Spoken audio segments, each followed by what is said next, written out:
After losing 2 jobs because of his Seventh-day Adventist faith, Rene prayed to God again in the Philippines. "Lord," he said, "it seems that being Adventist is only for the rich. I can't find a job that doesn't require me to work on Saturdays. How can we survive?" Even though he had a university degree, Rene took odd jobs at construction sites. The pay, however, wasn't enough to feed his growing family. He now was the father of 2 young children. He prayed again, "God, can you help me find a job that will support my family?" Then he saw an advertisement for an accounting job in the Middle East. He would have to leave his family in the Philippines.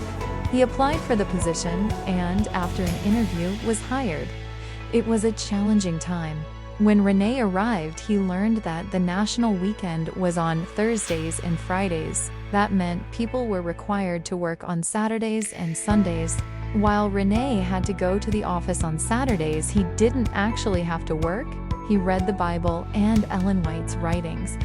His boss only came in on Saturday nights, so Rene didn't work during the day, but he still felt bad. He was at work on Sabbath. He felt as though he was compromising his faith, and he longed to go to church on Sabbath. "God," he prayed, "if you give me a chance to go to church on Saturday, I will keep the Sabbath holy until I die." For 2 years, he prayed this prayer. Then he spoke with his boss. "Please give me Saturday for my Sabbath rest," he said. "No, I can't allow you," his boss replied.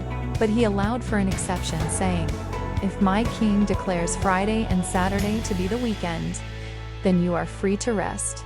Rene prayed, "You heard what my boss said. Can you please help?" 3 months later, Rene's boss was in Europe when the king signed a decree that the country's weekend would be moved to Friday and Saturday.